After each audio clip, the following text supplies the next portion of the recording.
2014 Chevy Traverse. Customers complaining of brake pulsation. Now isolated as the rear pads and rotors. The pads are wore out and the rotors are pulsating. And the way to tell the difference between front rotors vibrating and rear rotors vibrating is you're going to feel it more in your seat and in the back of the seat, versus the front, you're going to feel it more in the brake pedal and the steering wheel shaking. So, anyways, if you haven't subscribed to my channel, please subscribe so I can continue videos like this to make your life easier. Got the parts. Busy Saturday. Let's get it done. All right, first thing we're going to do is get this caliper out of our way.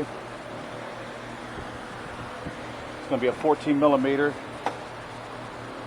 on the bolts.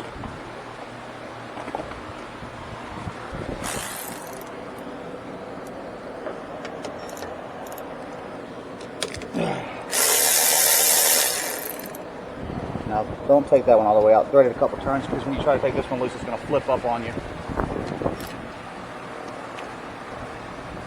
And that sway bar's in my way, so let's go a little lower. Now, if these bolts don't want to loosen and the slides try to turn while you're loosening the bolts, just take you a pair of like vice grips or whatever size that is, maybe a 17, and just clamp your vice grips to it and hold it so it don't turn while you're trying to take the bolt loose. But I got lucky and they came right out without having to do that, so I was ready for it though. The other side did it to me. Let's go ahead and reset our piston while we're here. And if you don't have a piston pusher back tool, I'm going to show you another way to do it. Old school.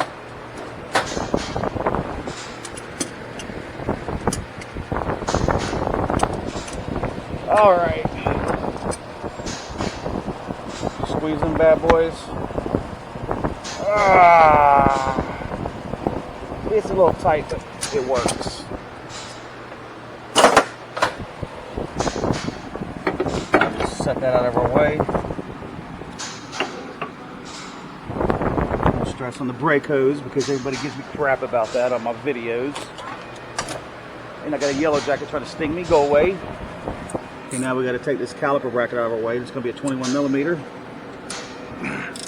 I'm just going to loosen them because they're Loctited in, and I'm not wrenching them all the way out. So, here's what I'm going to do. Give me a 21 millimeter. Or maybe not. That is a 22.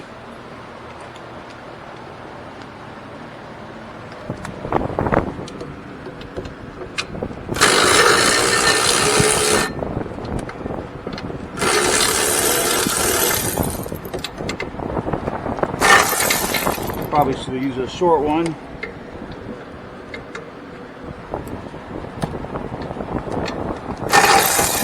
Get on there. I might have to wrench that a little bit more. Yeah. This ratchet is kicking up on me. And I threaded that a couple more turns, that way the bracket don't flip up on me.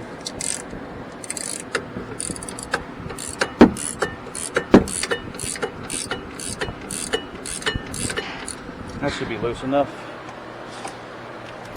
I don't know where my 21 short socket went. Ain't no telling. I'm sure I'll find it after this.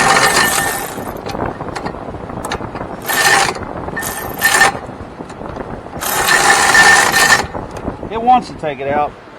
All that extra length is bogging me down. Let's just do what it wants us to do and wrench it all the way out. Little shit. Cars be trying me, especially when I decide to do a video on it. But we're gonna finish this crap. You ain't gonna get me today.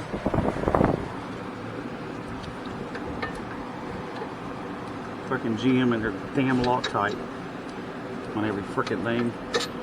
How about you just put a washer on the bolt like Nissan does? Toyota and Honda. You know, but that would make too much sense. Let's just Loctite the shit out of everything. T30 on the rotor hold down bolt.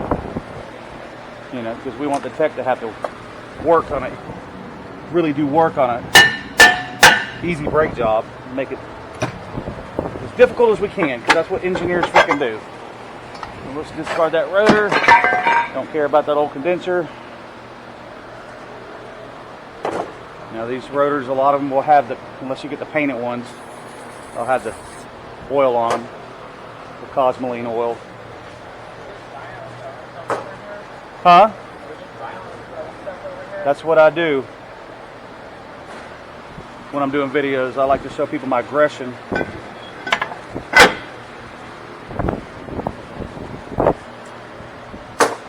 There's no way to make this work, is there? They bought these, they were wanting it to go in the BMW over there. No, they didn't. But I can't even get this clip around it. It didn't come with a junction to plug into the old one, to plug into that one? This is it. That's all it is? Yeah, and then this is supposed to go there, but there's no way to hold this in place. Yeah, they got the wrong ones then. Tell them they need to get the right ones, 'cause they should have everything you need. I've got the same ones in my car. They should be plug and play. So, as y'all know, recently I changed to another shop, same company, just a different store, scenery change. And of course, it's the same old crap it was at the other store. Everybody wants to talk to me when I'm doing a video.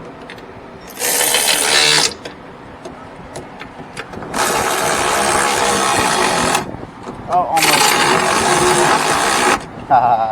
Yeah, got it back in though. I'm sure if I had a short socket, I wouldn't have had that issue. The longer the socket, the less torque you're going to get. I just snug them down real good with this long mountain wrench. Take my new pads.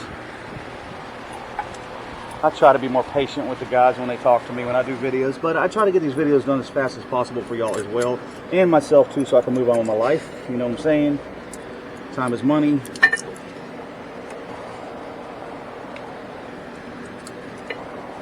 Get those new pads in there. Push your slide back. Now if they don't push back nice and easy like I just showed you, pull them out. Let me show you how to pull them out in case you don't know. Like that. Making sure your boot seat's back on there. Just put a little grease on them. No need on this one, they're nice and free. And I don't change my hardware on the calipers unless it's damaged, because a lot of times I get the aftermarket hardware with the brake pads and they end up squeaking or making noise or scrubbing the rotor or something. I just leave the hardware alone. Give it a final snug on those bolts. No, should have put that on, I guess, before, but the rotor was being polite and held itself nice and straight for me. That's how you do it. Put your wheel back on, torque your wheel, whatever you want to torque it at. I think this one's 150. Pump your brake pedal up, take it for a test drive. Anyways, sorry about the interruptions, because that's what always happens when I'm doing videos, but y'all know how it goes. If you've been watching my videos long enough, it's all the time. Barely I get a video done without anybody interrupting me. So anyways, y'all subscribe. Y'all have a good day. Check like as always. Peace out again, YouTube.